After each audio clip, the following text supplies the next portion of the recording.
Yeah, we're getting back to work this week to prepare for another challenging road trip to Louisiana. We are addressing the issues, the areas that we need to shore up in order to put ourselves in position to win. Our goal is every week to go 1-0, and our players have been through a lot. Players and staff have been through a lot the last 9 or 10 days, but Mountaineers are resilient. We look forward to representing the A this Saturday in Louisiana.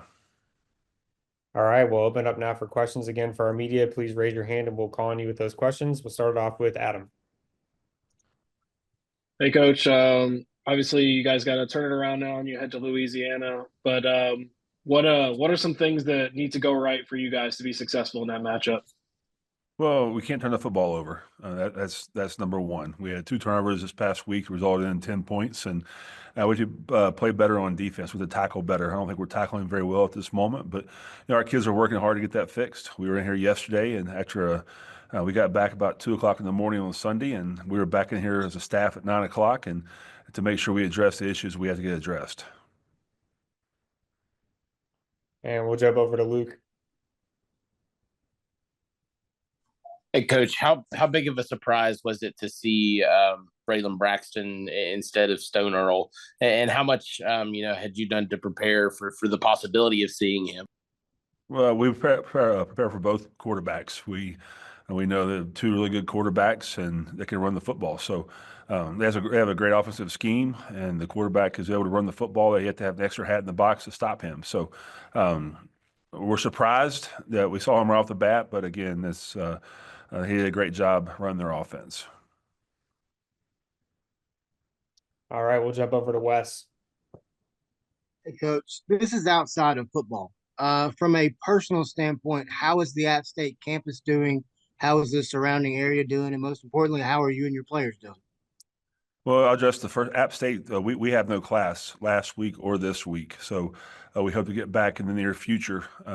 But myself, I'm fine. I had minimal damage at my house. I had a couple of trees down. I had about 14 trees on my road. But our county is struggling right now. The west part of our county is pretty rough.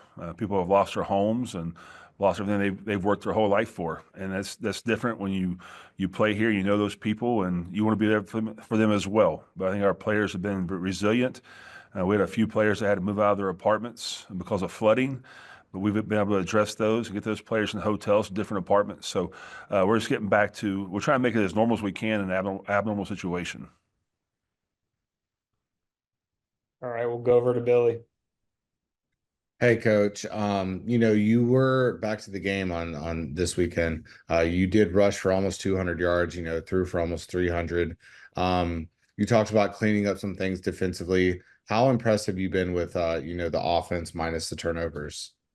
Well, we've been able to run the ball better this past week, and that was one of our goals to go in there and run the football. Again, we do have some great weapons on the outside. I think our receivers and tight ends are playing very well now. Our running backs play well Saturday, and we have to continue to build on that. So the more we have the football, the better we are, and we want to make sure that we do everything possible we can to make sure we put ourselves in position to win. And we'll go back over to Adam.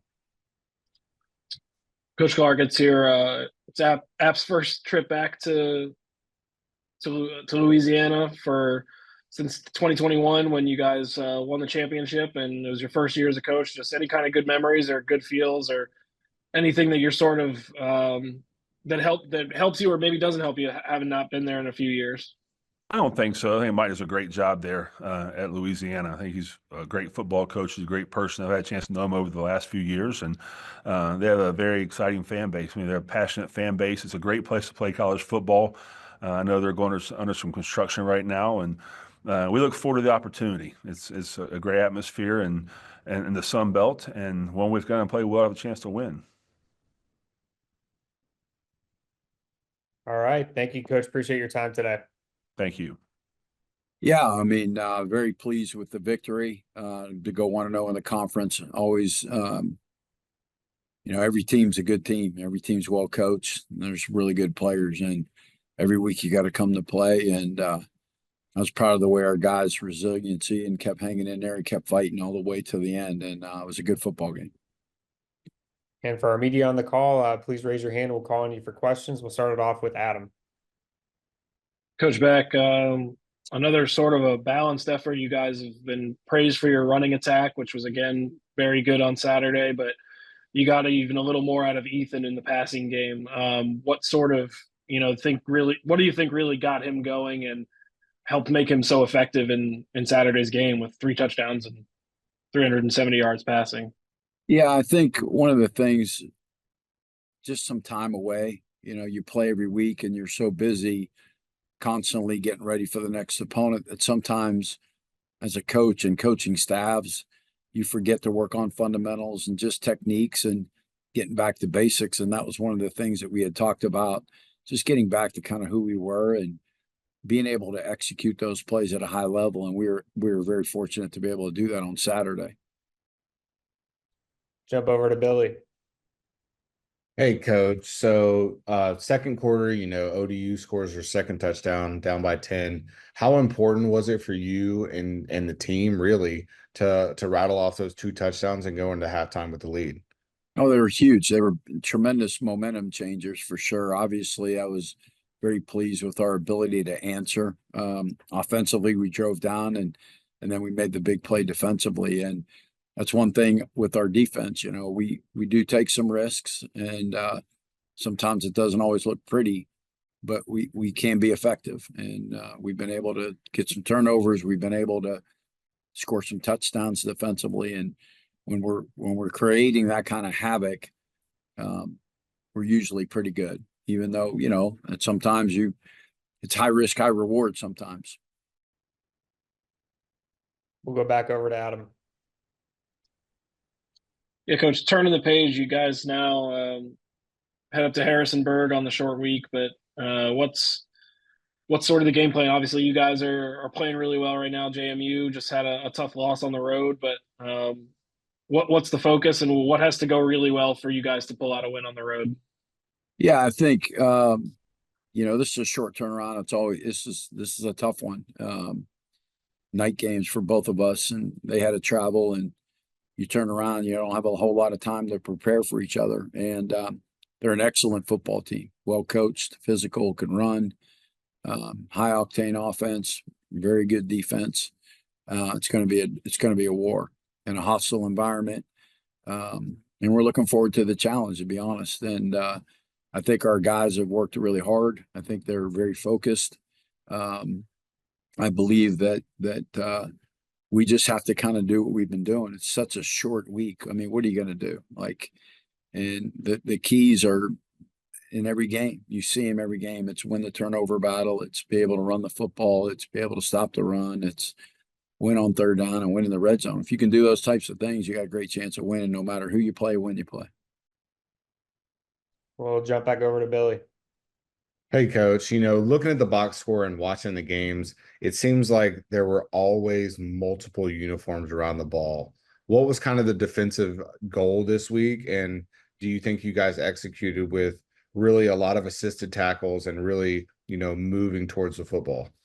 Yeah. And that was a big emphasis, was trying to run to the football, to be able to get there. We knew it was a space game. Old Dominion's offense is very unique, and they spread you out, and they make you cover sideline to sideline, and they're going to run it, throw some screens, and all of a sudden take a shot on you. And we knew that to beat them, you have to try to eliminate the big plays.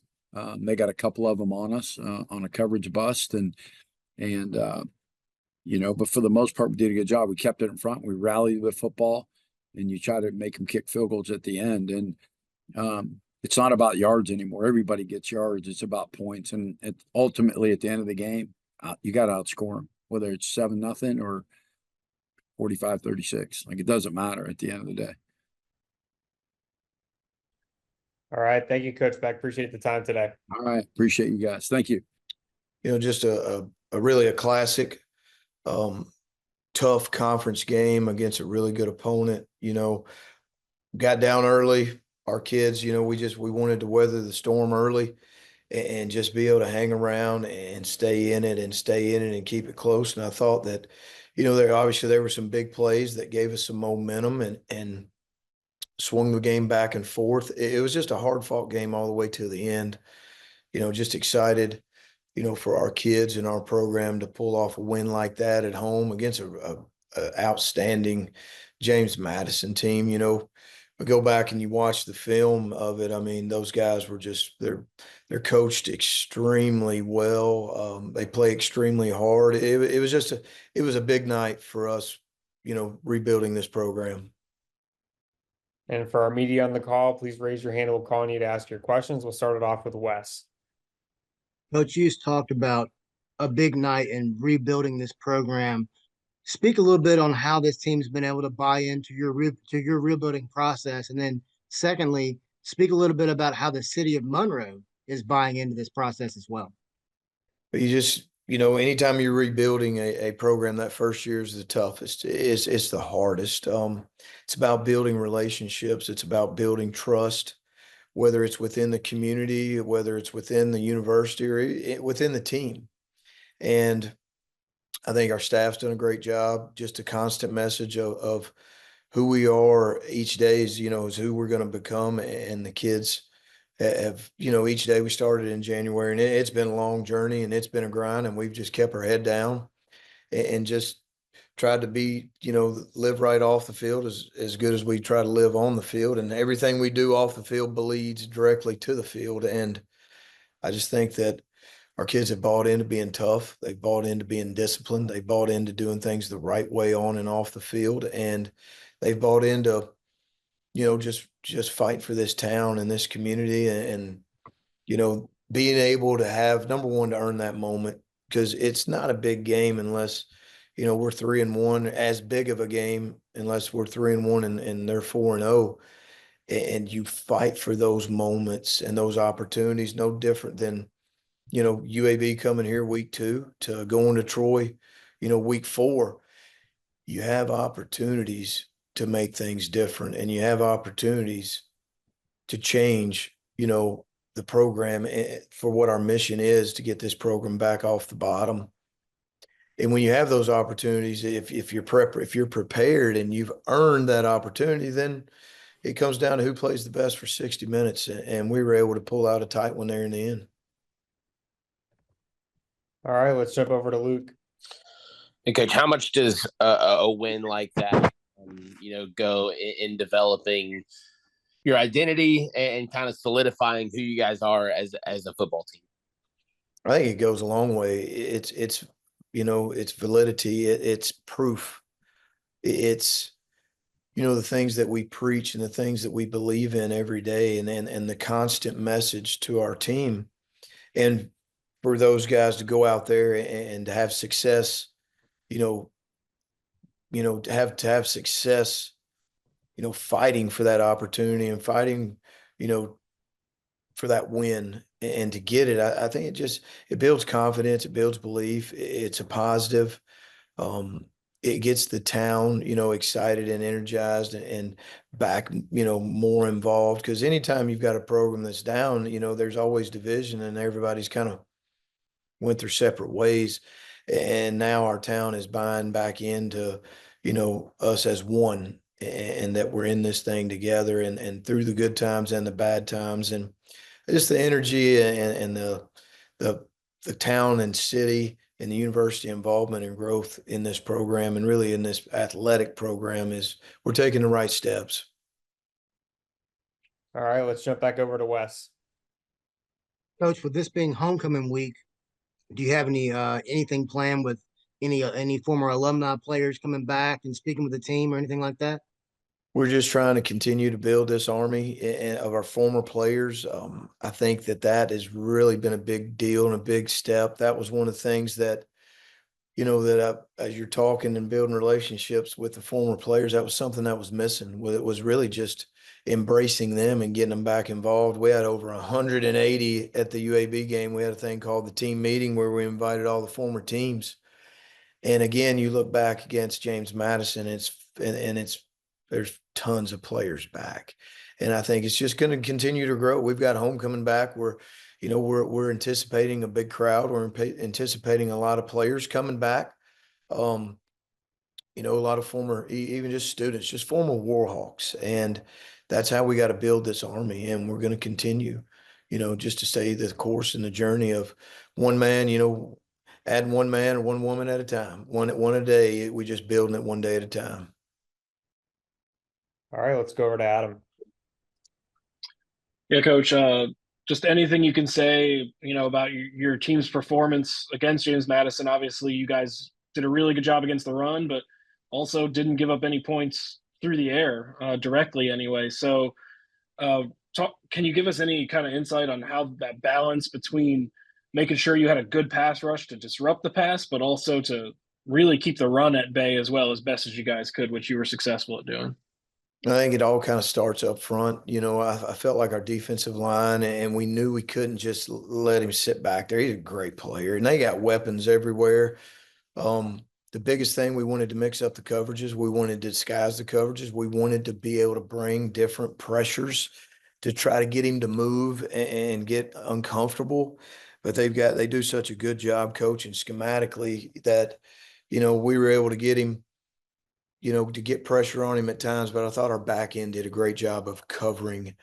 And, from Godsey to making up he had two big pass breakups to Carlin Vigors I just thought we did a good job of keeping them in front of us, rallying to the football and making big plays. The fourth downs I thought were big. Defensively, they went for it 5 times and they got one of them. I thought the fourth down situational success on our defense was critical because those were 4 huge fourth downs that we got stops on, and they got one of them. We were 2 for 2 on fourth down. And I thought that was a big, difference in the game. Our kids, we got down 10-0, I think, in the first 2.5 minutes. And the message to the team was just make it a game in the fourth. Keep it close in the fourth. And once they went up 10 and we kind of settled down, and then we were able to have some big breaks and make some plays, we jarred the ball loose. Cedric Langston jarred it loose, and Dan, returned it. I think it was 82 yards for a touchdown. That was a huge momentum swing right there where we had stopped them when we muffed the punt, and they're on the 18, I think, going in to score. That swung, in my opinion, that was the game-changing play that really swung it back in our momentum after we made a critical mistake. All right, thank you, Coach Vincent. Appreciate the time today. Thank you, guys. Go Warhawks. Yeah, tough game down there. Obviously, congratulations to ULM. They played a very hard-fought football game, physical as can be. I thought did a really nice job in just staying aggressive the entire game. And, we just needed to make more plays, and we just did not do that. We did not couldn't get momentum going in our favor. Every time we had something positive happen, seemed to, switch up pretty quickly on us. And we had opportunities. We just didn't do much with them. And we just were not able to connect, like we had been in the past few weeks. So just got to get back to it, which we did this morning, and excited to, have a chance at this, short week in this Thursday night game. All right, for our media on the call, please raise your hand and we'll call on you for questions. We'll start it off with Adam. Coach Chesney, I actually just asked Coach Vincent a similar question, but I'd love to hear your perspective on it as far as, they did a lot to contain your passing game, but also, keep your run game at bay. And that's a really tough task with how effective your offense has been, especially the last 2 weeks. What were some of the things you saw that really made things tough on your quarterback, but also the rest of your offense as a whole?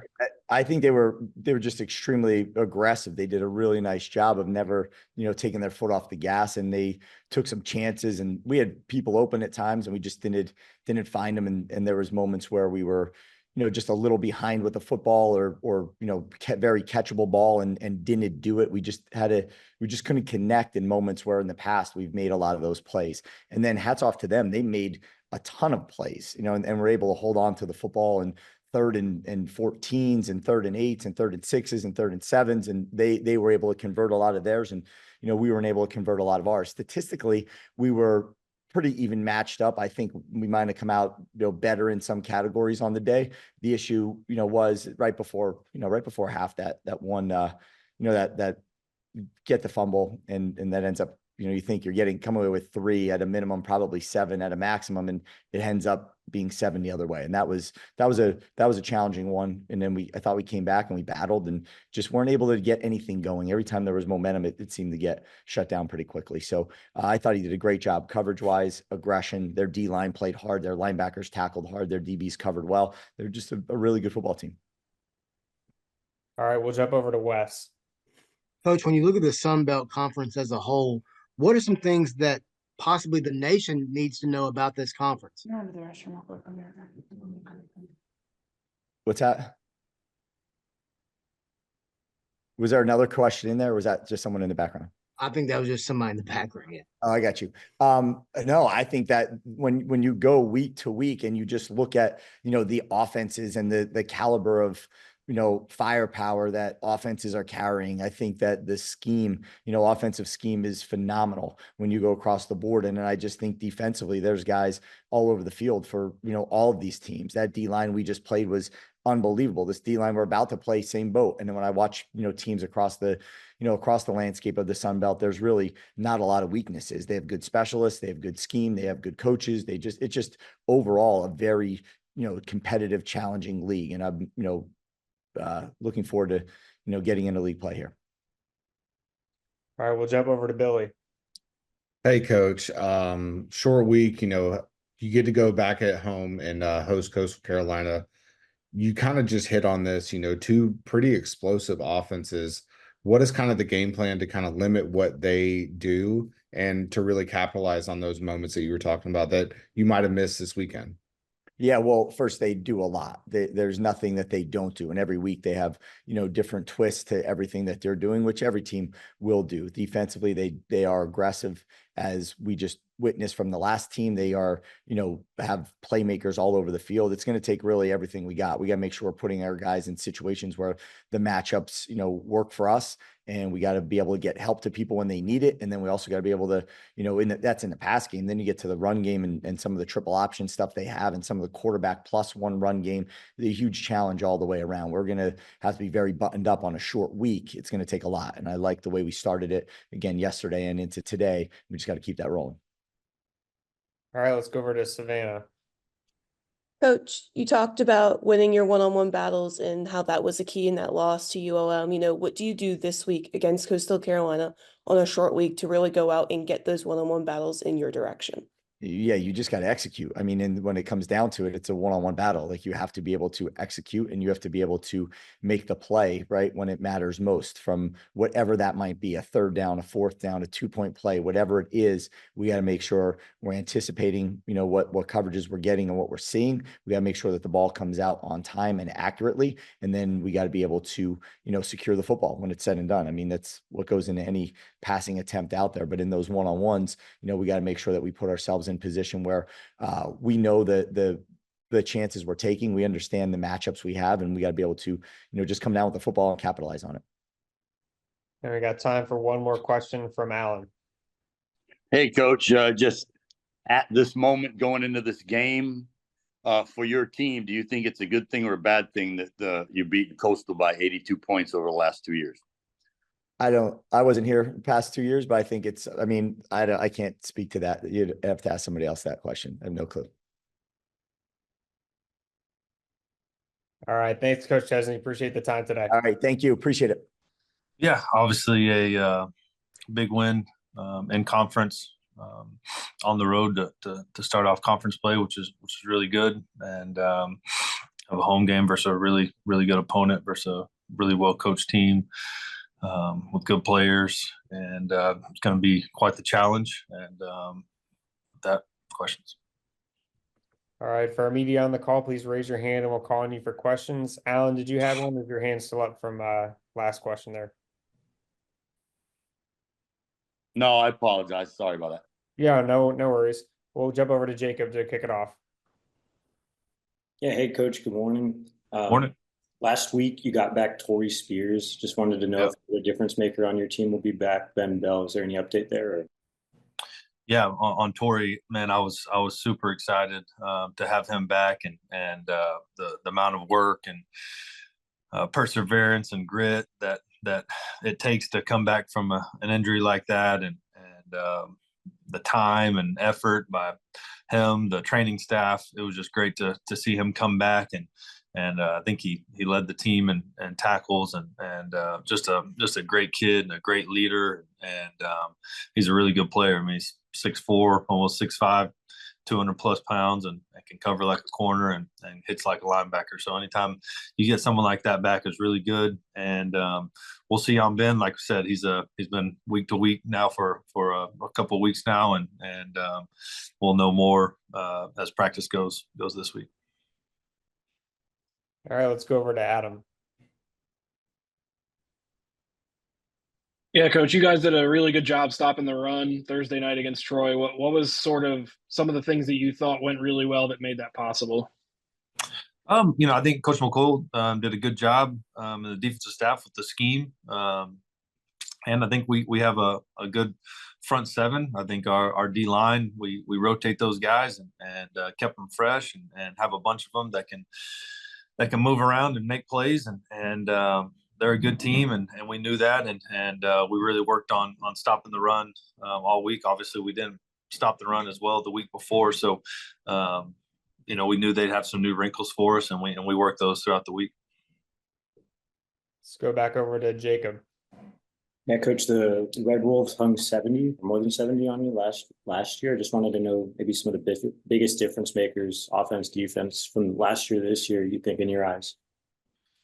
Yeah. I mean, they got after us last year, and it was tough to rewatch that game yesterday and relive that. And man, I think it comes down to, they have good players, but they're really well coached, and that's what I told our leadership council yesterday is Coach Jones is going to have those guys ready, and I think he's one of the best coaches in all of college football, and just the experience, and you can just tell the way they play, and just look at the 2-minute drive at the end of the game. This past weekend, he does a tremendous job with those guys. They're well prepared. They play hard. They have solid schemes. Their quarterback's really talented. They got a running back / kick returner that's dynamic, and on defense they do what they do, and they do it really well. So solid scheme, really good coaches, and really good players. And let's go back over to Adam. Yeah, Coach, you guys are going to have this game. You guys go back on the road, and Arkansas State just had a really good home win that they gutted out. How important is your quarterback play going to be in this game, in a game where you guys have been doing really well moving the ball, but how points can sometimes become a premium against a team like Arkansas State, just the way that they play defensively, but sort of the importance of Jordan McLeod and the rest of your offense's play, but specifically the quarterback play in this matchup. Yeah. I think every week the quarterback play is extremely important. But you're right. I think especially in conference play, and when you're getting into these good teams that know you and work on you throughout the off season and throughout the season, it's one of those deals where when you get down in the red zone, you got to be able to score touchdowns, and you can't turn the ball over. That's what got us last year. Is we turned the ball over way too much. You're not going to win a game like that. So McLeod has played really well all season, and he's been very consistent. And I think each week he continues to get better, and so that trend will have to continue this week if we want a chance versus these guys. Thanks, Coach Kinne. Appreciate your time today. Yeah, thank you. Well, very excited to get back into conference play this week after our bye week. Old Dominion poses a lot of different issues. They're a different style of defense. Them running a 3-3 stack 5, whatever you want to call it. Got to be very patient on offense. They do an outstanding job of rallying to the ball, changing up their looks. Their secondary and second level players do a great job of tackling, pursuing the football. Offensively, they've got 2 quarterbacks that we got to prepare for, and both pose have different positives in their game. They play with good tempo and some shifts and motions. They will check plays based on your defense, so we got to make sure we're doing a good job of disguising our looks. I thought our guys were very excited to be on the grass this morning, and had a really good practice and great intro to ODU. And with that, any questions? All right, for our media on the call, we'll open up now for questions. Please raise your hand and we'll call on you. We'll start it off with Brady. Hey, Dell. Hey, Brady. I wanted to ask, did you and your staff approach this bye week any differently than the last one, given you maybe didn't have the performance you were looking for off of the bye against Georgia Southern? No, we just really concentrate on our fundamentals, tackling, blocking, getting calls, getting lined up. It all starts with the basics. The message was just, how can we carry practice over into our performance on game day? Didn't feel like we did that at our last outing, and that's been kind of the messaging over the last week. We still continue to work on ourselves, developing our roster, giving a lot of guys reps, because we're getting ready to be on this eight straight weeks of football, and of course this is a physical game, and we guys got to make sure everyone on our roster is prepared to play winning football. And you mentioned the two QBs with the Old Dominion. I guess how much do you try and make sure you get a good look at both of the guys and the different things they offer versus trying to hone in on getting more looks at the guy you think might be playing more? I just think we'll go with the approach of planning on both guys starting, and we don't know which one's going to play, but they both have positives, and they're a little bit different when it comes to how they play the game. So we got to do a great job of just prepping and preparing for what each quarterback poses, and try to maximize and limit what they do well.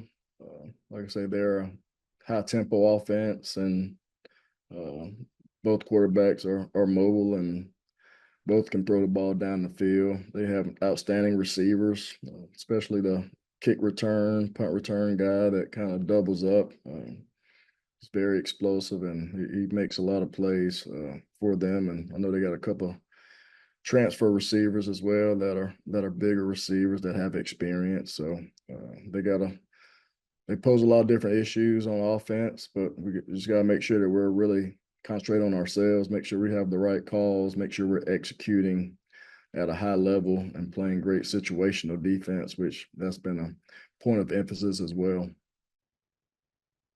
All right, let's jump over to Adam. Coach, you kind of just started to get into it a little bit with talking about their quarterback play and the things that they do, but how critical is an effective pass rush going to be in this game to, help out the back end of your defense, but also, if a pass rush in this way, in this matchup, is actually going to help you guys maybe keep their up-tempo offense, a little bit more off balance, and maybe slow them down if your pass rush is effective. Yeah, I mean, we're always critical of our pass rush. We definitely got to maintain our pass rush integrity. We can't rush past the pocket of the quarterback, because both guys are elusive and they can throw on the run, but they also have the ability to move the chains with their legs. So they make you play sound football, and all of our guys got to have outstanding eye discipline when it comes to the quarterback. And our rush and our blitz have to maintain their gaps and can't never rush past a quarterback. We did that several times in our last outing, and that was a point of emphasis for us as well this past week.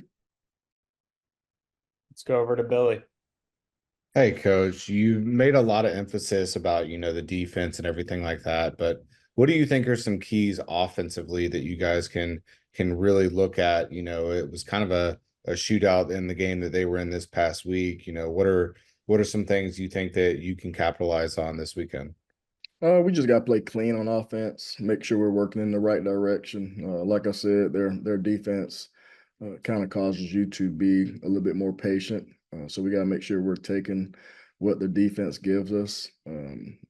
They change up their looks. The defense coordinator has been with Coach Rahne for 5 years, so they're very sound in what they do. They understand what they're doing. You can see the cohesiveness in which they play and the tenacity in which they rally to the football. So offensively, we just got to make sure we're executing, not leaving anything on the table, and we just got to maximize the opportunities when they're presented to make big plays and explosive plays. Definitely got to make sure we take care of the football from a ball carrier standpoint and from a decision making and processing from our quarterback position.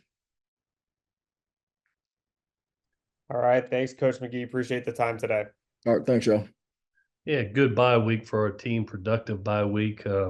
You know, it was nice being a fan of college football this past Saturday. I'm glad I wasn't a ball coach with all the craziness that was going on this past Saturday. But it was an effective week for our team to be able to self-scout ourselves, to be able to look at our tendencies through the first 5 games, be able to improve on some fundamentals and techniques that we needed to improve and grow as a football team, as well as getting a jump start on a really good Marshall team. Congratulations to Coach Huff and the job that they're doing. 2 big wins back-to-back, huge win versus App State last week, makes it for what's going to be an electric atmosphere in Paulson Stadium, 8 p.m. game, national TV. So exciting time for our conference and exciting time for our football team. With that, I'll take any questions you have. All right. For our media on the call, please raise your hand and we'll call on you for questions. We'll kick it off with Luke Creasy. Hey, Coach, did you get to watch any of the Marshall game? And, you know, after a bye week when you got in some prep on them, probably they throw another wrinkle in there. And, with a different quarterback, what do you see from them? And, just how will you game plan for? Yeah, I'm so impressed with Coach Huff. You know, he's coached at the highest level, recruited at the highest level. He's put together a good football team. And then, the start of Braxton last week, you could see the dynamic that he brings to the table, not only being very efficient within the passing game, but, being their leading rusher too. You could see the MO that they wanted to be. They wanted to be a more ball-controlled run offense on that day. And Braxton actually created sometimes some extra yards with his feet in the passing game. No Seth Dagy worked for me at USC, their offensive coordinator, great young football coach that's getting his opportunity, and really proud for him. He's created a sense of balance within, the air raid offense of both running the ball a little bit more than he is passing it right now and taking some pressure off 2 quarterbacks that have played for him this year. So going to be a unique challenge for our football team this Saturday. And it's a quick follow-up to that. I know you said you just mentioned that Coach Dagy, but familiar face for Herd fans on your staff now, Clint Trickett. Just what has he meant, to your staff this year, and how big of an addition has he been? Yeah, so awesome to have Clint with us. He's really helped our offense. You've got another coordinator mind that's within that room helping Coach Applin, bringing ideas to the table, obviously known as a tremendous recruiter also. And really, as you look at developing our tight end position, I think has done a wonderful job of getting our kids involved with Tyler Fromm, being able to coach our inside receivers. Dallas just had his biggest game, so he's done a great job of development as well as recruiting. And what I've been most impressed with is having a coordinator mind. He's really brought some nice ideas to the table. All right, let's jump over to Adam. Coach Helton, you guys got as you mentioned, a big challenge with Marshall coming in, but another home game for you guys, 7:00 kick, national TV on ESPNU. And all the state of Georgia has been through in the last few weeks. What kind of important spotlight does this type of matchup bring for not only your community, but your program and everything that kind of goes into a big event like this? Yeah, going through that Georgia State week was abnormal. I'll be honest with you. I thought the bye week couldn't have happened on a better week for our football team. We had put so much mentally into that game, with all the adversity that was going on from the hurricane, driving up I-16, seeing that devastation, not only our own community, but other communities, being able to witness what was going on in Chimney Rock, North Carolina, Asheville, our friends up in Boone. It was just, it humbled you as a player, as a coach. And so I thought this week really allowed us to get a little bit mentally fresh after 5 games and going through a lot of our staff just getting power back late last week and getting some things a little bit back to normal. So couldn't have come at a better time. Thinking about those folks down in Florida, most of my family's down in Florida. My mom and dad's actually coming up a little bit early to hopefully dodge the next one that's coming through with Milton. But our thoughts and prayers go all out in the Southeast from all the storms that have happened over the past couple of weeks. Let's go over to Billy. Hey, coach, against that Georgia State game, jumping back 2 weeks, you had a really, really good, efficient offensive effort, both running the ball and passing the ball. JC French taking care of the ball. What are you looking forward to see against, your offense this weekend? Yeah, I thought we did our best job of creating balance on, taking some pressure off a young quarterback. Anytime that you rush for 261 yards on the game, that's going to open up advantage throws and advantage coverages for your quarterback, and that's what it did. It created seams where you saw Josh Dallas have a career high catch day, and so I'm hoping that we get to see that balance again, like we saw last game. I've always thought that, as you go into conference, big men, that's the way to win championships. And we did that in the trenches in our last game, holding our opponent to 29 yards and rushing for 261. Now here comes another dynamic running team that is averaging over 200 yards a game rushing the ball. And so it's going to be very important to do like we did last week, last game. We had 11 drive stops in that game, 27% defensive efficiency on third downs, created 3 turnovers. That gave our offense opportunities, created 88 plays of offense. And so it goes twofold. We played our best team football. We played our best balanced offense football in that game, and hopefully we can recreate that. Thanks, Coach Helton. Appreciate your time today. Thank you, guys. Hail Southern. So, excited to be, 1-0 in conference. Naturally, really good to see our defense get back on track and play well for us. Kind of cut loose, get a couple sacks, get a turnover there. It's something that we've kind of, been itching to get. Unfortunately, offensively, we didn't play as well as we've been playing the first 4 weeks. So, we're anxious to get that back on track. Really looking forward to getting back to work this week offensively to, get back to playing the way we want to here and, trying to put together a complete game on offense, defense, and special teams this week, as we're getting ready to host App. Hosting App is always a big game for us. For that 4-year run, we play each other 7 times. Certainly, it makes this game mean a lot.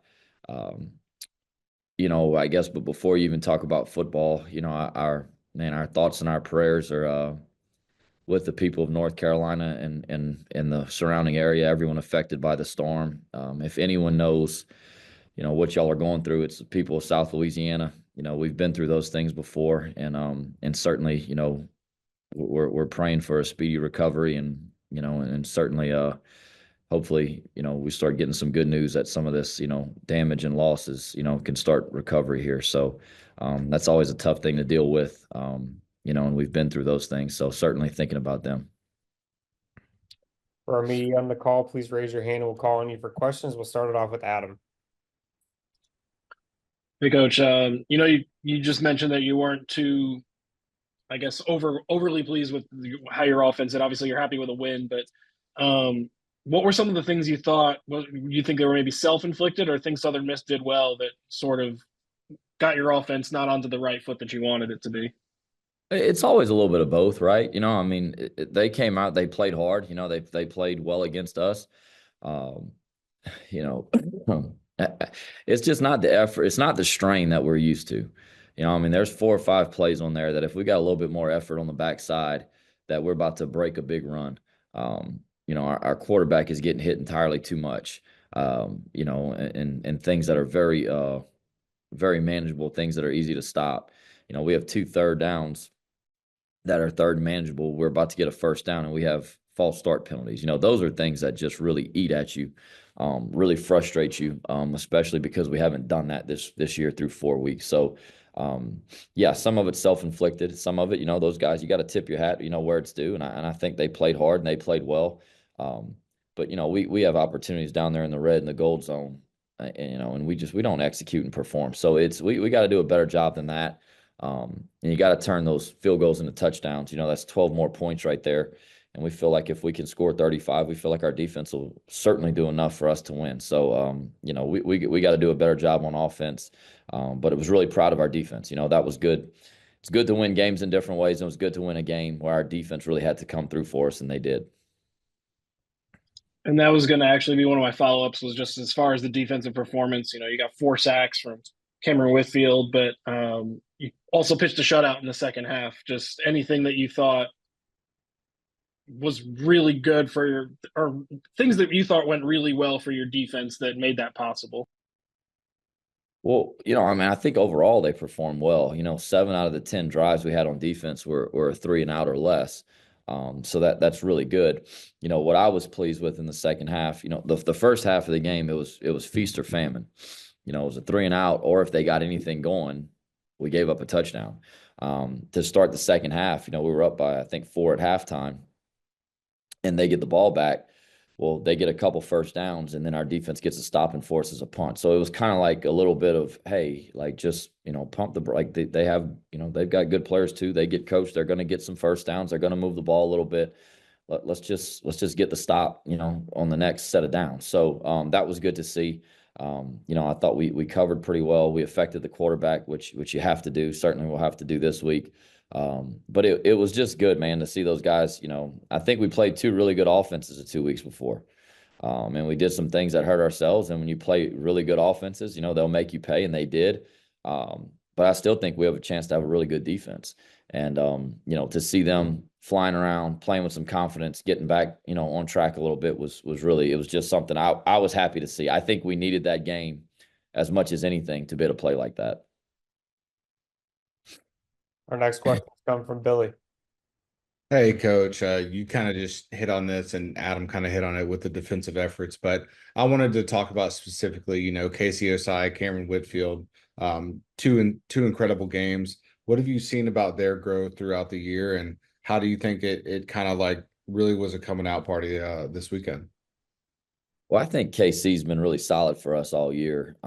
He's played really well for us in pretty much every game he's played in. Truthfully, against Wake Forest, I think, him being ejected in the first half for targeting is something that we really struggled with in the second half.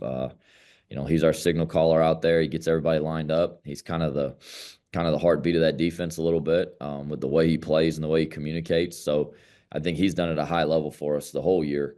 And Cam Whitfield's a guy that, we're kind of just waiting for him to bust through a little bit. He had a good year for us last year.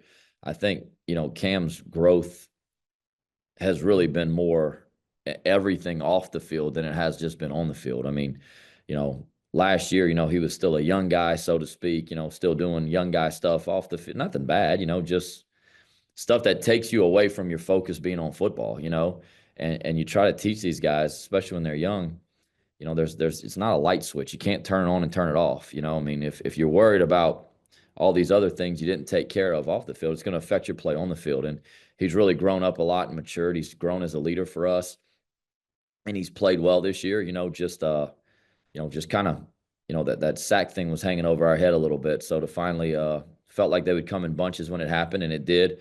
And he played really well, man. He was hard to handle on the edge Saturday.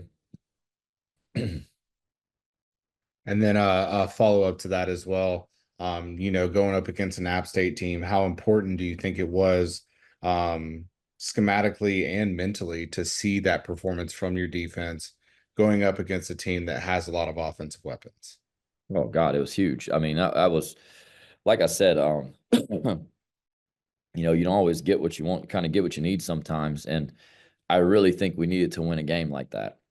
We won the first couple where we played well on both, offense and defense. Then, last week or 2 weeks ago, we won where, on offense, we, played well, defensively did enough to win. And then this week you won where, offensively we did enough to win, but defense played really well. So, I think to be a really good team, you're going to have to win all kind of different games, especially now you get into league play. There are no easy ones. I don't care about anybody's record. None of that stuff matters. I mean, it's in our conference. I mean, every week, if you do not show up, you don't have a shot. And so for us, the teams that we've had that have been really good, that have won conference championships, we've won them in all different ways. We've won them 21-18, and we've won them, 42-39, whatever it takes. It's going to happen that way. So for us, I think it was huge. I think it was great. I really think I've said it, and I'll say it again. I really think we have a chance to have a very good defensive football team. I think our confidence was shaken a little bit for 2 weeks, and I think part of that was who we played. Part of that was self-inflicted.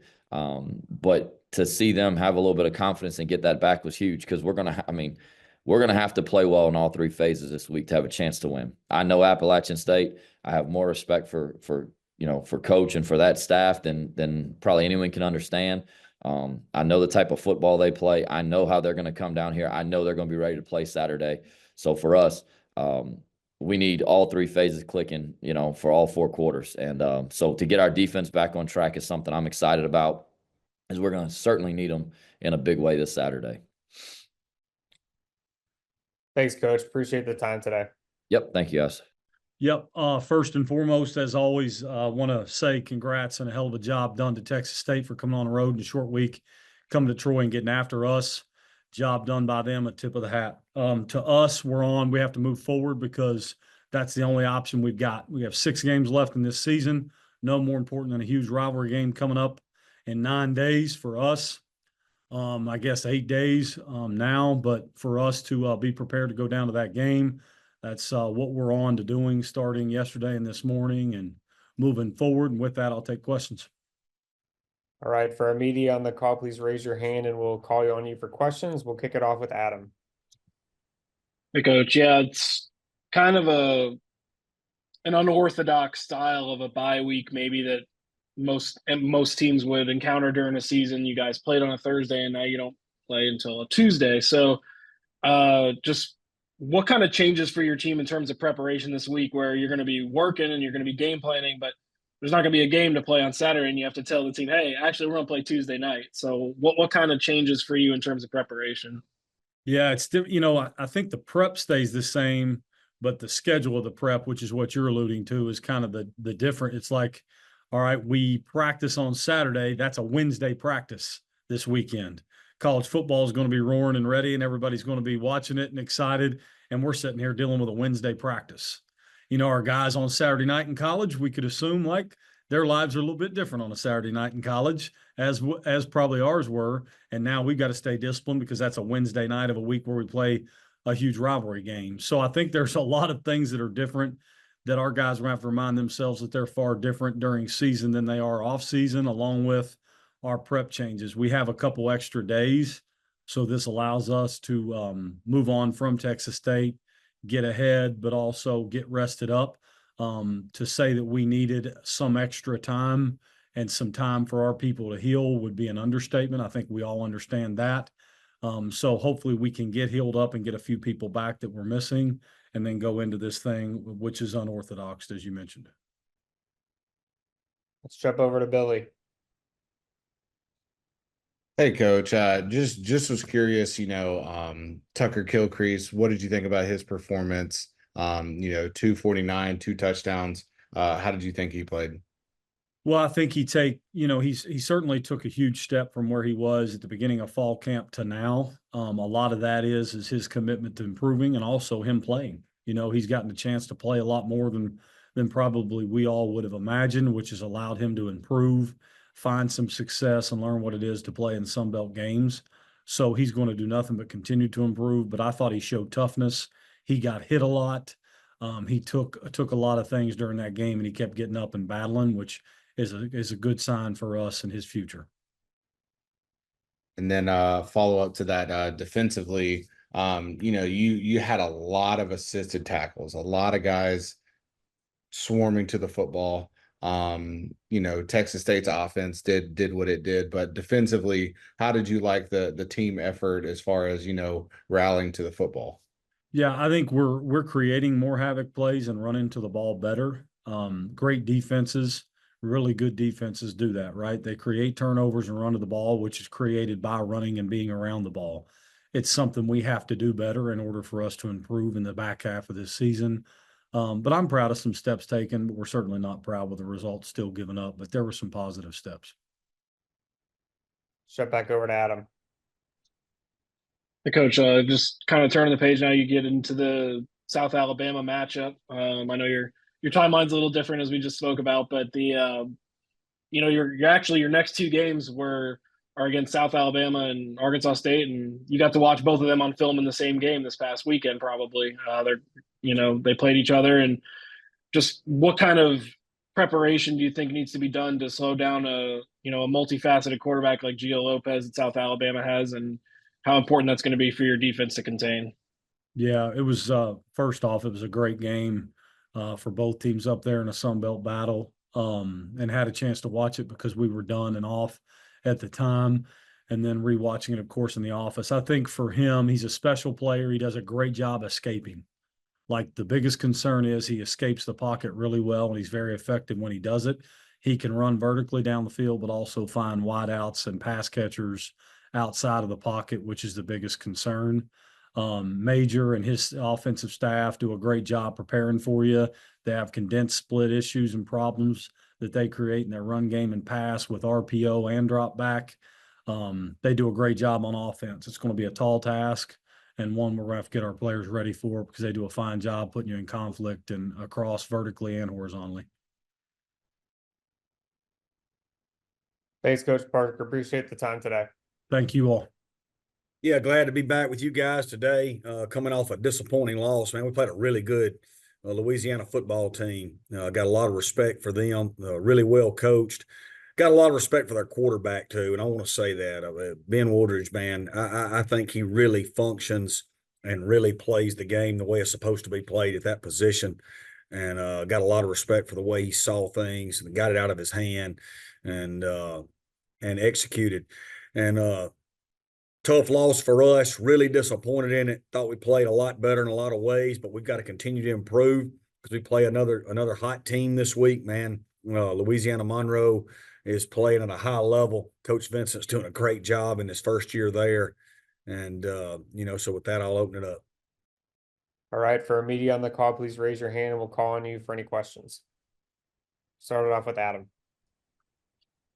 Yeah, Coach, getting into sort of this week's matchup, Monroe obviously they're riding high off a big home win for them, 4-1 so far this year, but their defense really presents a lot of problems. As you saw, they were able to slow down a James Madison offense that's been doing a lot of things. So how do you guys get yourselves prepared to get something going? And is there anything you've seen that you see as an opportunity for you guys to maybe have some success?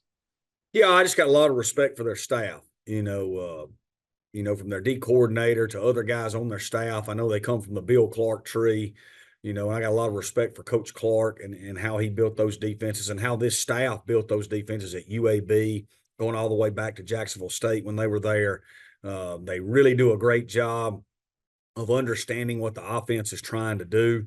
They have great stunts and movements to take that away. They also do a great job of understanding when they have an advantage.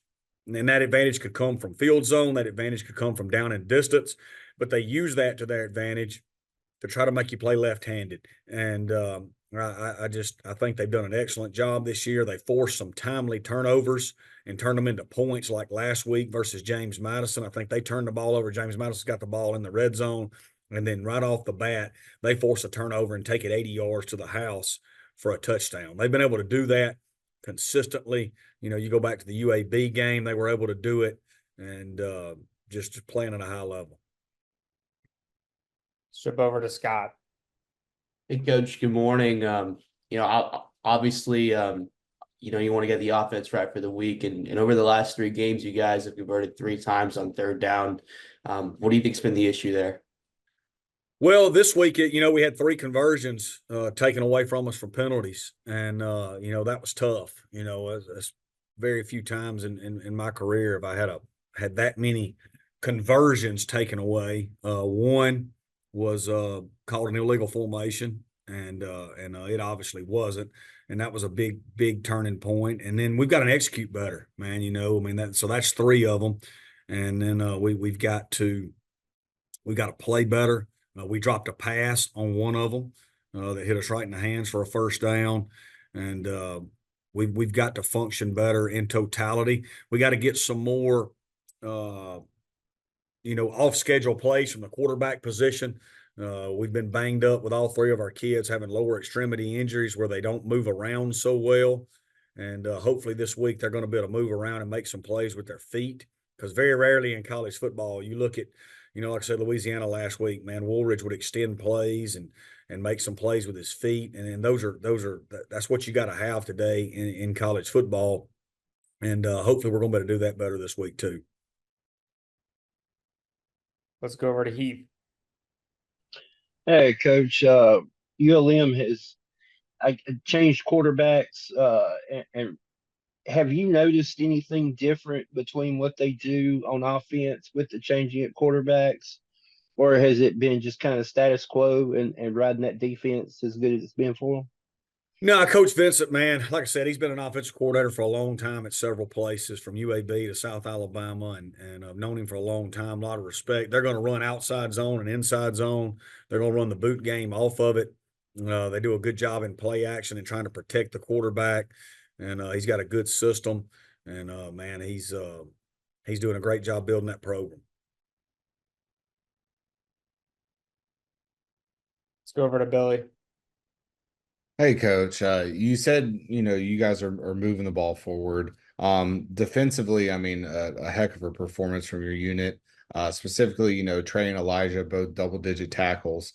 What did you guys scheme-wise defensively like, and how can you build on that moving forward? Yeah, that's a great offense we just played. We held them to their lowest point total. You just heard Coach Des talking about the red zone. We made some plays in the red zone and forced field goals, which is what we wanted to do going into the season. They've got really good backs and a quarterback, like I said, that's playing at a high level.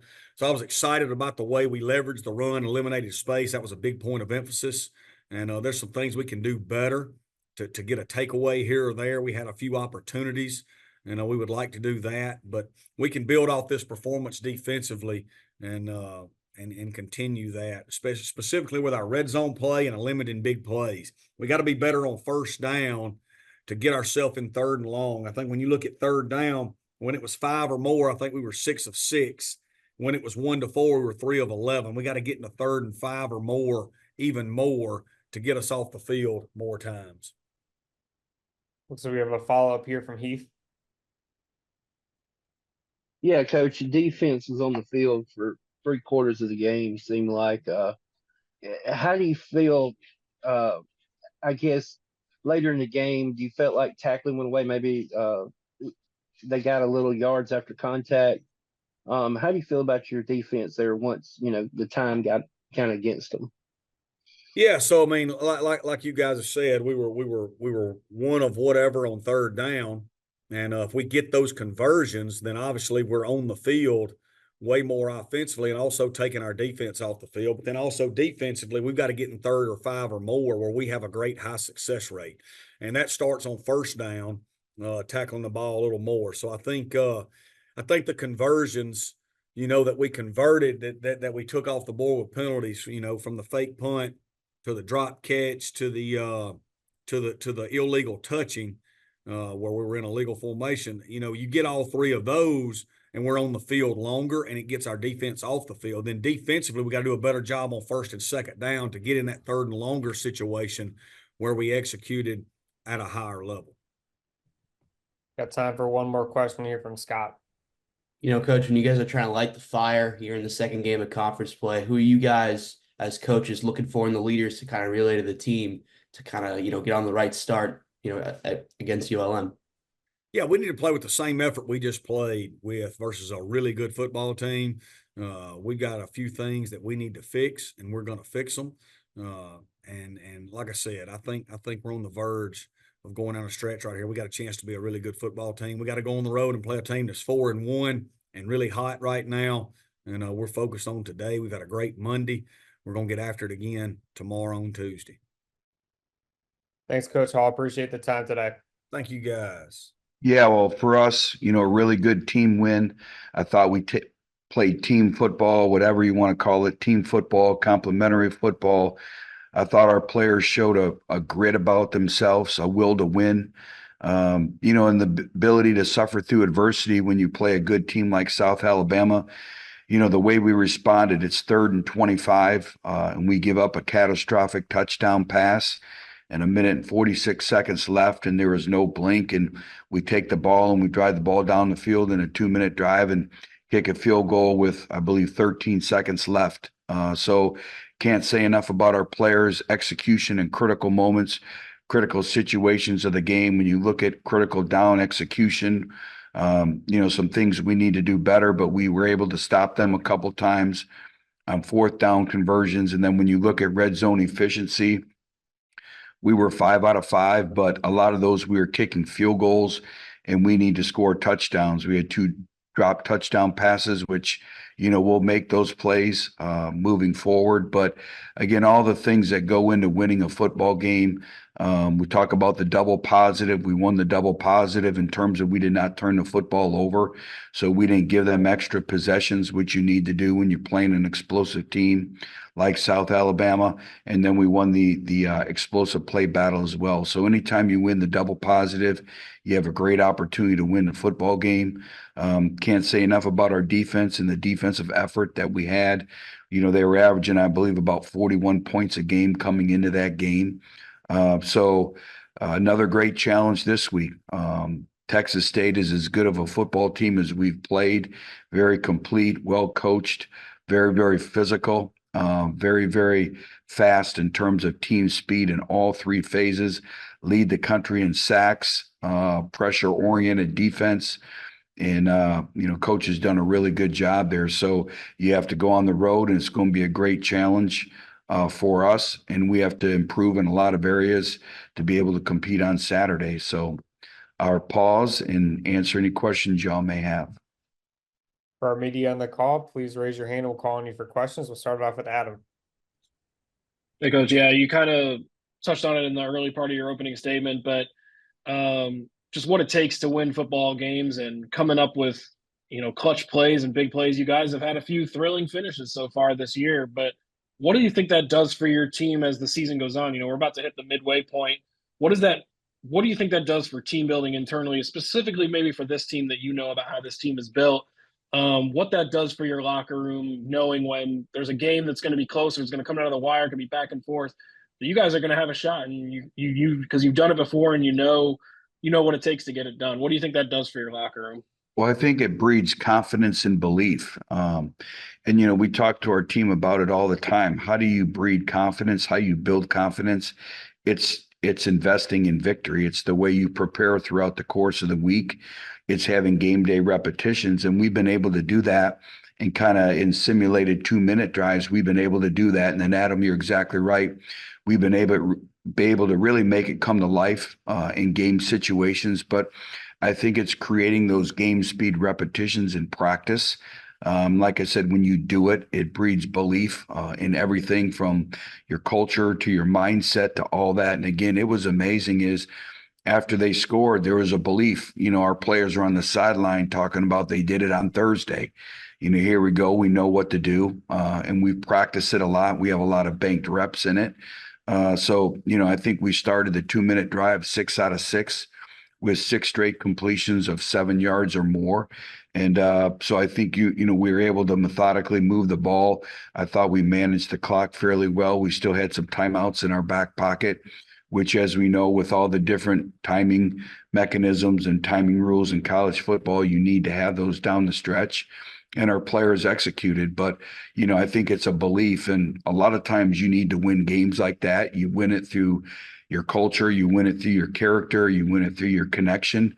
And, our players believe right now. And obviously we understand and will understand the challenges that we're about to incur this week when we go on the road. Let's jump over to Jeremy.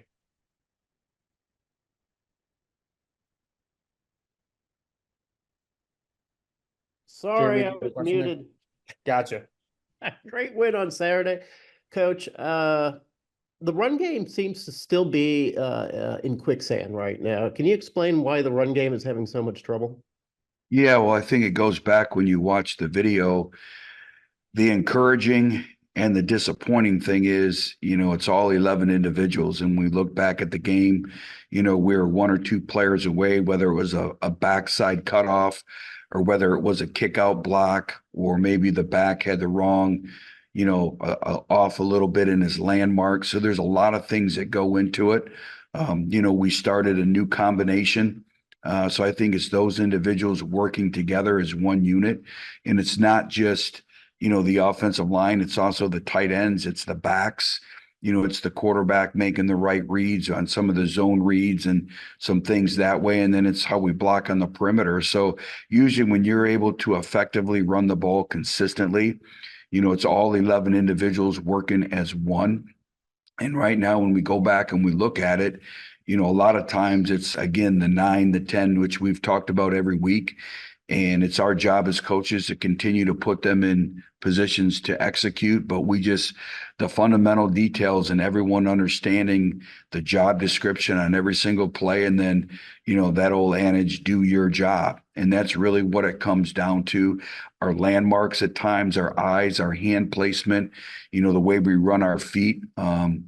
So I don't think it was a schematical thing. I think it was more of an execution thing in the discipline to execute over time and some different things. We did have some runs that helped change field position. When we talk about complementary football, one of the biggest plays I thought in the game was 3rd and long. We were coming out on our own end and Jalen scrambles and hits Zach Wallace and he slips and comes up short. But we're able to change about 17 yards of field position there. And then we kick a 57-yard field punt. And that's able to change really the dynamics of vertical field position, which, that's when we talk about complementary football. That's exactly what we talk about. But, we have to work extremely hard in the run game because so much is based, off the run game, from drop back pass to play pass to run action pass. I think, too, the fundamentals and details of our pad level has to improve greatly in the use of our hands and running our feet upon contact, which we call that at the junction point. Got time for one more from Charles here. What's going on, Coach? Hey, Charles. Talk about the growth that you're seeing from your kickers, man. Clune had a big day. As you mentioned, Ryan just had a big day. And then I have a follow-up question, too, for you. Sure. There was a yellow note that was left at the station on Sunday. Just want to know if you got you. You notice it was an anonymous note. I did not sign it, but I figured people would know where it came from. Listen, I had a thought that it might have been somebody, but okay, just wanted to make sure. Somebody told me to kind of leave that note, so that's why I did that. But to follow up on your other question, I thought our specialists performed very well. Everything is about kick placement and operation time. And, Clune, was very, very consistent. And we needed those field goals. The bank shot off the upright, we finally got one. But those are all the details to execute. And then, I thought Clayton and Maya, too, did a good job in kickoffs in terms of kick placement. And we'll change some things up this week, too. But I thought we were able to keep some dynamic returners, keep their hands off the ball. And I thought that was very critical in really the entire game. And that's going to be critical for this Saturday as well. Thanks, Coach Jones. Appreciate the time today. Okay. Have a great week. Played a really good football team in Coastal Carolina and made too many mistakes in order to win that game. So, we played well at times, but when you make as many mistakes as we did, you're not going to win that game on the road. So looking forward to going against a really, really good Georgia State team again on the road. And so it's going to be a good opportunity for us. Questions? All right. For our media, please raise your hand and we'll call on you for questions. We'll start it off with Adam. Hey, Coach. Yeah, you guys are heading into your 3rd straight road game, so the end of a tough road stretch here for you guys. But you and Georgia State both looking for first conference win. What kind of things do you see that are opportunities for you guys to go in and finish this road stretch on a high note? Well, Georgia State's a talented team. Obviously, they have a great win this year against Vandy, and we've all seen what Vandy can do. They're a talented front. They have a talented defensive front. Their quarterback has shown the ability to push the ball down the field, and they've got some guys outside making some plays for them. And then you look at their coaching staff, and it's one of the more experienced coaching staffs I think you're going to find in all of the group of 5. So, they do some good things. It's going to be a major challenge for us, but I'm looking forward to going down there. I think our team is excited to get back out there. We know the type of mistakes we made, and so we know we've got to correct those and play better. Let's jump over to Billy. Hey, coach, I hear you when you say, all the errors and you got to move forward, but I think offensively you have a lot of positives that you can build off of, 200 yards on the ground, over 250 in the air. What were some things that you saw schematically, offensively, that you think you can really build on and move forward? I think our guys just played with more confidence. I mean, they played with the ability to, we had some opportunities to make some plays. We didn't make all of them, but we made a bunch. And it's funny that we had a couple where, hey, the guy didn't maybe make a play, and then the very next time he got that opportunity, he made it. And so I think that was really critical. Be able to have the confidence to do that. We were able to spread the ball around to a bunch of different receivers. I think that was also something that was great. And then, we only gave up 1 sack. Now it ended up being a huge part in the game. And, the middle eight was a major issue for us. We got outscored 21-0 in the middle eight. And that's something that we've been halfway, decent at in the past. And we weren't in this game, and it ended up coming back to bite us. All right. Thanks, Coach Rahne. Appreciate the time today. All right. Thank you, guys. Yeah, I was excited about great opportunity this week versus a really good opponent. Coming off a victory here in conference, a lot of good things, but a lot more to get cleaned up on our end to be ready for a challenging opponent this week down in Statesboro. For our media on the call, please raise your hand. We'll call on you for questions. We'll start it off with Luke. Coach, just when you look at Georgia Southern, what stands out to you the most on film? Yeah, well, one, I think they're well coached. Coach Helton, I got a lot of respect for him. He's been doing this for a long time. He and I were battling way back in the Big Ten days when he was at USC and I was at Penn State and played in the Rose Bowl. Offensively, they've always been very complex, which stresses your defense. There's a lot of motion and shifts and tempo, a lot of things that you not necessarily can prepare for and practice just because of the speed of it. I always think their quarterbacks do a really good job of understanding the scheme. They put their players in really good position to make plays. And then they got some guys who can do something with the ball after they catch it. So from an offensive perspective, it makes it a challenge. And then defensively, I think they're very stout up front. They got some really big bodies. I think your defense coordinator does some really impressive things on third down, kind of with their blitz packages and making sure you're pointed the right way. And you got enough hats to block the guys. It's not always conventional, meaning, hey, just because it shows rotation right or left, it's coming from the right or left. I think they do a good job coaching those defensive guys because week to week, it kind of changes a little bit and they're able to execute it with high efficiency. Let's jump over to Billy. Hey, Coach. Just curious your thoughts, your feelings on Braylon's performance and how outstanding he played this weekend. Yeah, I thought he did a really good job. We have been kind of preparing for this game all the way back in the summer, just because we felt like App State was a really good opponent. You guys picked them to win the national championship. So we felt like we had to be prepared. So we were, anytime we got an opportunity to get some extra work in from a scheme perspective and get the players exposed to it, we did that. App State was our first conference opponent, and some of the things they do offensively and defensively were the first time we saw them all season. The front they play in defense, we hadn't seen that front, up until that game. So we had to get some extra days in of preparing for it because it is a little different. And then Braylon, I thought he did a really good job. We kind of had a plan to, use him in some series in some certain situations. And kind of like we say, whatever is working, we kind of try to stick with. And he got the hot hand. I thought the players around him did a really good job. Whenever you're getting long runs and those type of things, usually you're getting really good blocking on the perimeter. I thought our tight ends and wideouts did a really good job of blocking on the perimeter. I thought our O-line did a good job of keeping rush lanes clear so that he could step up when he needed to or take off when he needed to. And then I thought our receivers did a good job of getting in vision.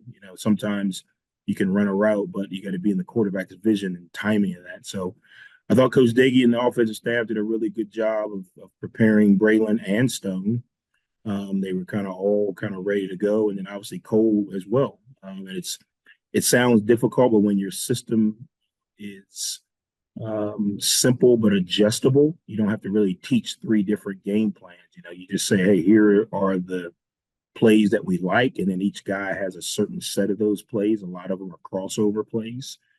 So I felt really good. I was really happy for Braylon. He's been being a phenomenal teammate, waiting his turn without knowing when his turn was coming. And he did what you're supposed to do. He took advantage of the opportunity and puts us in a situation where we've got to continue to find ways to play good players. I tell players all the time, it's your job to make it tough on the coaches to find ways to play as many good players as we can. And I thought he did a good job of that this week. Jump over to Adam. Coach Huff, App State, they ran the ball 40 times, but they still threw for almost 300 yards. And then now turning the page to Georgia Southern this week, they're another team that is pretty good at finding some ways to hit some big plays. And what kind of challenge do you think that presents to your secondary, and how are you guys going to prepare for that? Yeah, I think that's some of the things we got to get cleaned up. Some of those opportunities to throw the ball were created by us creating penalties and keeping them on the field and giving them different field position. We've got to eliminate those. You can't play defense and give teams 15 yards, pass interferences and those type of things. We got to do a much better job of playing the ball in the air. There were a couple opportunities where we knock some balls down, or we get in front of some balls and we don't catch them. So that changes a little bit of the course of action. And then we got to do a better job of understanding, kind of when teams get in a situation where the scorer may say, hey, I need to throw, we got to kind of shift our mindset a little bit. The good ones, like a Georgia Southern, have the ability to still run the ball effectively, even though the scoreboard may say, hey, you got to throw. So it keeps you kind of in limbo. But I think our DBs and our secondary are up for the challenge. They were not happy with their performance. Actually, no one on the team was, because we felt like, that's no disrespect to an opponent, but we just felt like there were opportunities that we could have played better. And that's the goal. It's not to beat one team or another. It's to go out and play the best we possibly can every Saturday, especially in the defensive backfield. They felt like there were some plays left out there that they could have made to change a little bit of the outcome. Thanks, Coach Huff. Appreciate the time today. Thanks, guys. Obviously we've got a few extra days here before we go play Troy. Wrapped up the Arkansas State game with the team this morning. We'll be back on the practice field tomorrow. Obviously disappointed with the result. Talked to the team, proud about the way they fought. 4 quarters, just staying into the ball game, but just did not win the last round. Had the chance to go out there in a 2-minute drive and play great defense and hold them out, and we didn't get that done. And obviously we dug a huge hole offensively in the first half. The number of penalties, opportunities in the red zone, turnover in the red zone. So we put ourselves and our defense in that situation where they had to win the last round, and we didn't do a great job of executing and getting it done. So we've watched that as a staff together. We've gone through some of those things that we can be better at. We need to be better at. We will be better at. And now it's, again, using tomorrow, which is an extra day of practice. Then we'll be off on Wednesday, and then we'll get into our regular week with a Tuesday game against Troy. All right, for our media on the call, please raise your hand and we'll call on you for questions. We'll start it off with Adam. Coach Applewhite, you kind of just mentioned it there at the end of your opening statement, but obviously sort of an unorthodox week just as far as scheduling goes, and how you sort of push things back, add some rest in, whatever it may be. What's different for you, and then how you communicate with the team and how you guys prepare to get ready for a Tuesday night game as opposed to a Saturday? You just adjust. You just adjust. Tuesday, you work from the green back. Tuesday's game day, then that means Monday needs to be a walkthrough. That means Sunday needs to be a Thursday practice. That means Saturday needs to be a Wednesday practice. That means Friday needs to be a Tuesday practice. That means Thursday needs to be a Monday practice. That means Wednesday is going to be like a Sunday.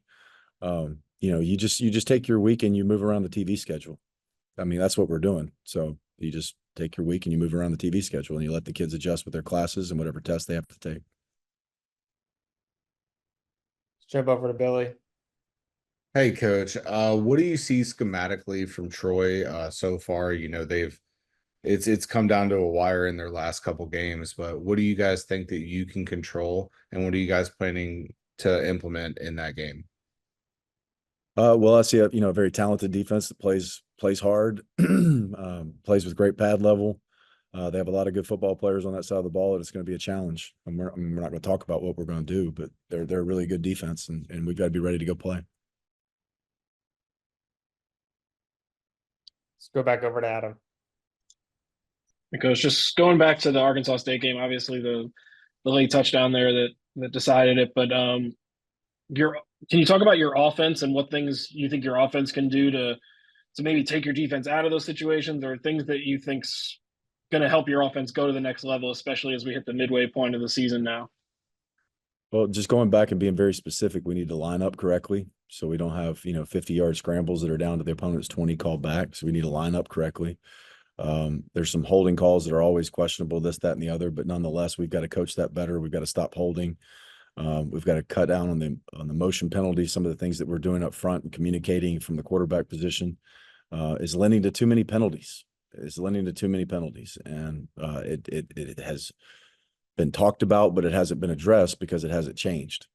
So those are things that during this extra practice tomorrow and these next few days before we get into our true week on Thursday, we'll address and we'll get after those things. But that's the main culprit, is killing drives, setting us back with penalties, and then getting there 2nd and 5 from the 10-yard line and throwing an interception in the red area early in the ball game. Then we got in the red area again. We had a 4th and 2. I'll take that one. I could have kicked a field goal, but I felt confident the way our defense was playing that we should go for 7 there. And our defense did bail me out, proved me right. But nonetheless, you got a turnover. You got a turnover on downs. You got other drives that are stopped with penalties. Those are the things that allowed the game to be, in the situation it was, where the defense had, 1 point lead, but they've got to go out there and pitch a shutout. And they need to do that. I mean, we know that. I need to do that. We need to do that. Defense needs to do that. You want that moment as a player, I hope, where the game is on your shoulders and you get to go out there and win the ball game for your team.